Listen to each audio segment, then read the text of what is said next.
James Franco, welcome to Q. Thank you very much. So I want to start out just by asking, The Room is considered to be the world's greatest bad movie, but I want to know, The best, worst movie ever made. do you think it's good or bad? Here's the thing. That's a complicated question. It's obviously not good if you consider like the acting or, the writing or, the sets or anything, about the production level or anything like that. But there is something about this particular bad movie. When we say bad movies, there are millions of bad movies, right? Most of them, people will never watch again or haven't even seen because they're so bad they can't get an audience. There's something undeniably, particular about this bad movie that keeps people watching. It's just celebrated its 14th year, being this midnight cult film. And so what I think that is, the main thing, other than like these spectacularly entertaining, horrible choices and lines and, that are endlessly quotable, like, hi, Mark, or, whatever. Yeah. Is that Tommy put so much of his heart and soul into this thing, and it just comes across. And so if you are a moviegoer, or if you're just a regular audience member and you go to one of these screenings, you can't help but get caught up in the emotion underneath, the passion underneath, the fact that he is trying so hard. And I think that is really the main ingredient that puts this particular bad movie at the top of bad movies. It sounds like you admire Tommy for making it. Tommy, and this is, I do admire Tommy. I wrote something long ago about him long before I directed the movie, and I said, Tommy Wiseau, c'est moi, in the sense that what I admire about Tommy is that he got this movie made. Right.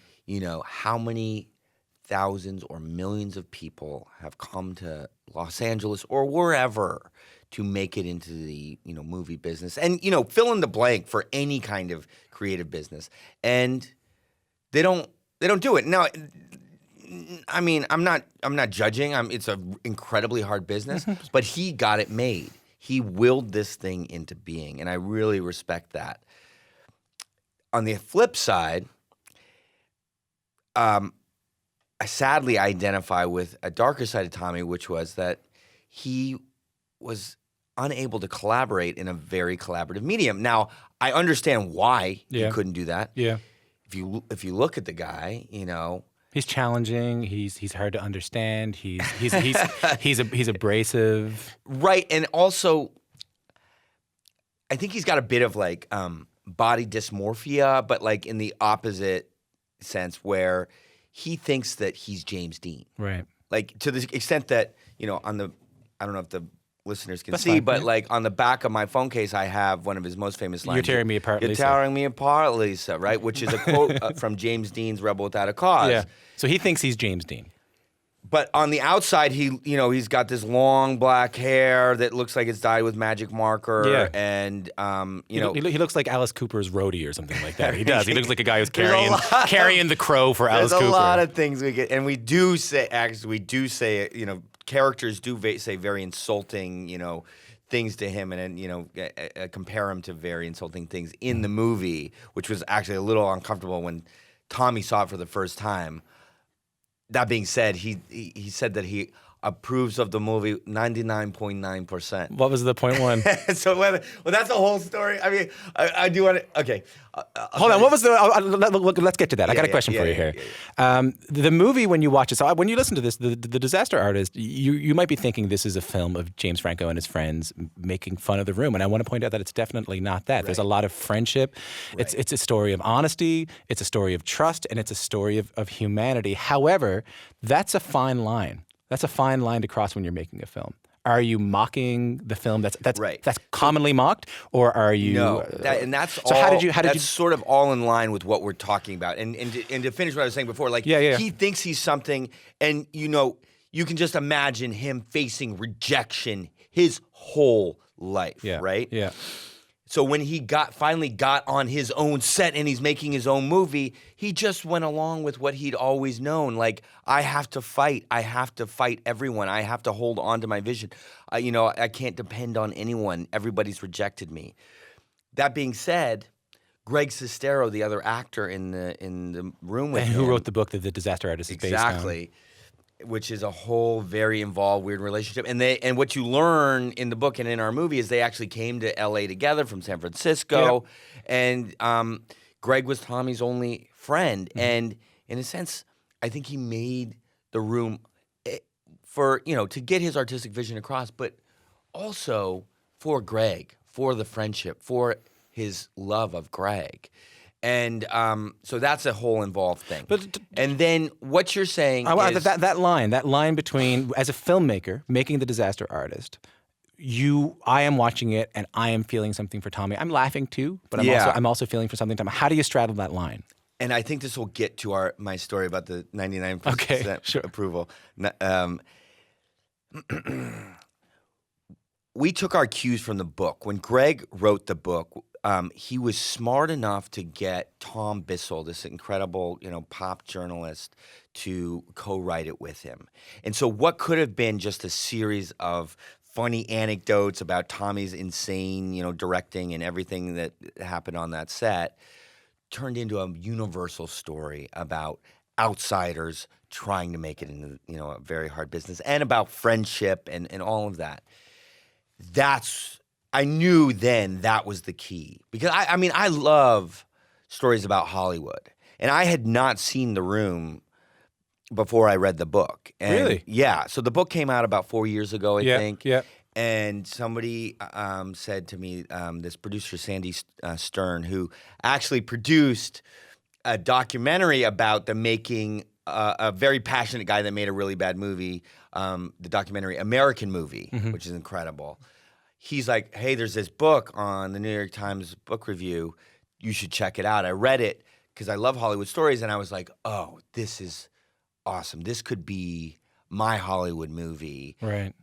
It's got everything, that you want about, an artist trying to get his vision across, up against obstacles, all that. But it's coming at it from this very unusual angle. It's the story of an outsider.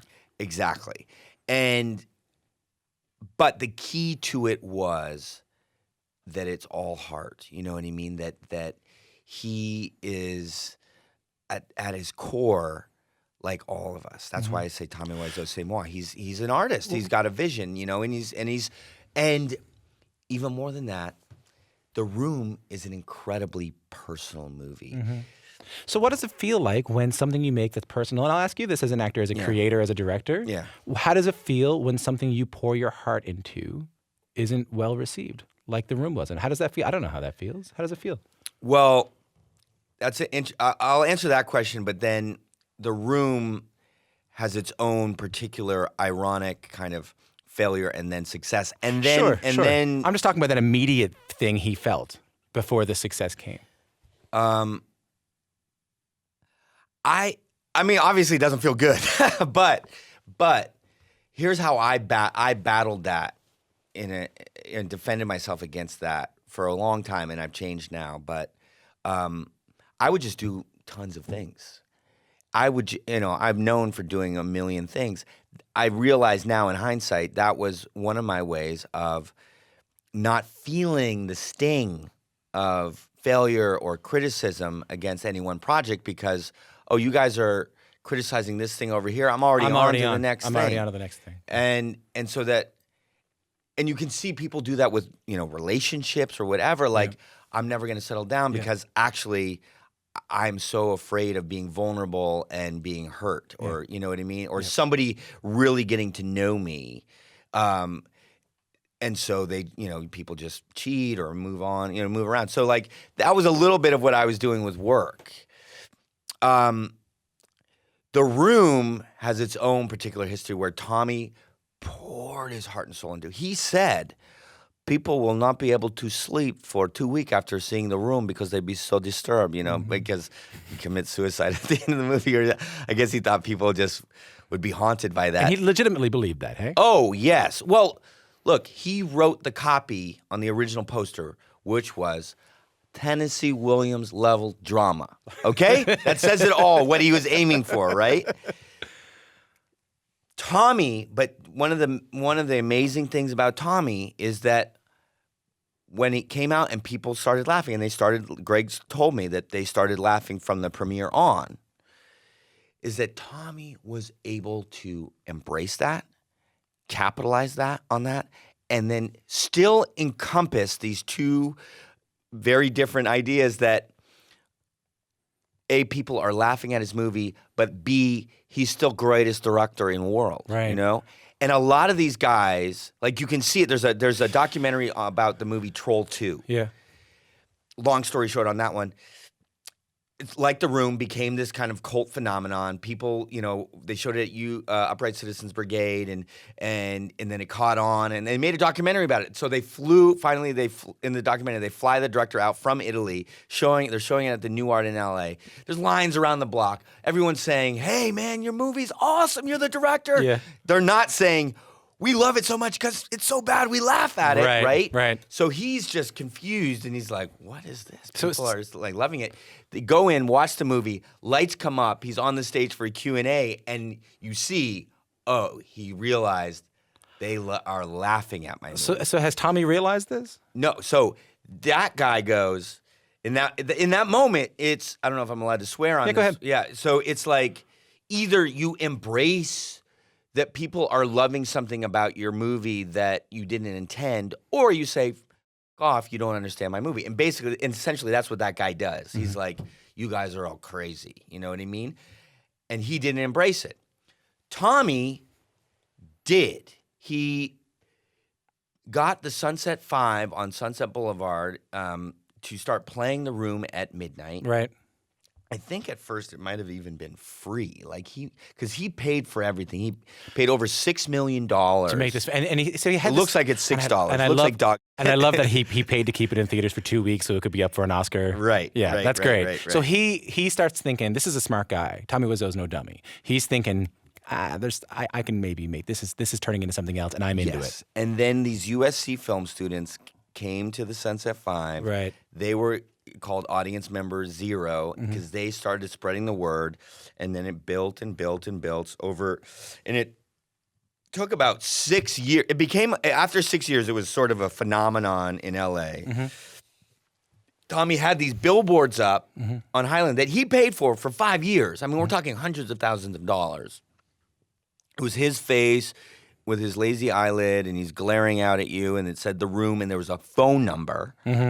And I would see that thing in LA. It was like 2003 to 2008 or something, and I'd think, what is that? It's like a cult or something? Like what? Yeah, everyone was thinking that. Everyone was wondering what what it has was. a phone number. Yeah. Movie has a phone number on it. Yeah. I learned later that goes directly to his house or his apartment, and he would answer like, "Go to room Saturday night, midnight, Sunset 5." And anyway, that phenomenon built up, and now what he says, like, this idea of success or whatever, he says, The Room. So going from Tennessee Williams level drama, now he kept that on the poster, but now it says like a crazy black comedy or something, like it's both. And then he says about it, The Room is safe place. Or no. The Room is safe place. You can do whatever you like. Laugh, cry, do whatever. Just don't hurt each other, right? So for him now, The Room encompasses everything. It's a success. It's playing 14 years later in almost every major city. He made his money back? We worked it out. I think he makes like $500,000 to $1 million every year because he's the main distributor. Right. But here's the further tragedy. And Greg talks about this. He has now embraced the Tommy persona that he thinks everybody wants him to be, which is like the funny, weird Tommy.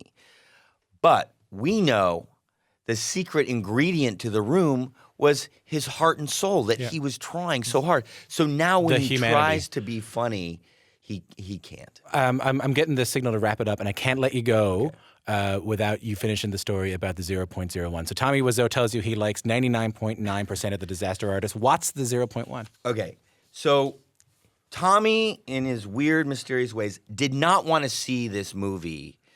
I mean, I have so many Tommy stories, but he did not want to see our movie, The Disaster Artist, until it showed for the very first time in public at South by Southwest back in March. So he came there. It was a big screening for us because, long story short, New Line and Warner Brothers had financed it, but we knew that, and they knew that they were not the right people to distribute it. They do Wonder Woman, King Kong. So they were letting us take it out to specialty distributors. This screening meant a lot to us. Are the specialty distributors gonna, take us on? Are the reviews gonna be good? We don't know. This is the first time in front of an audience and first time in front of Tommy. So Tommy's there at the screening. We're everyone's looking down the row, what does Tommy think of this? I'm hearing these lines, that people are saying to his character in the movie in a new way, you Frankenstein-looking mother. And all he's this, right there, yeah. and he's there, and suddenly that's landing so hard, and I'm like, oh man, what is he gonna say? We had a lot of discussions beforehand about are we gonna let Tommy on the stage after for the Q&A, or is he gonna badmouth it? Because he actually said about Greg's book, oh yeah, Greg book only 40% true, and we're well. That's what our movie is based on, dude. So what are you going to think of our movie? So we didn't bring him up on stage, right? It's me, Seth Rogen, and my brother on stage for the Q&A. And then this guy comes up to the mic and asks a question, and then he goes, oh, by the way, I played the real Chris R. Chris R. was the name of the drug dealer in The Room. I played the real Chris R. in the movie, The Room. And Seth's oh, dude, come on up here, get a picture. And he comes up, and I look at Tommy 10, 15 rows out in the audience, and I can just feel a dark cloud over Tommy. And I'm I don't know if it's because he hated the movie or he's jealous that this dude is getting attention up on stage. So I'm Tommy, come on up on stage. And he won't come up.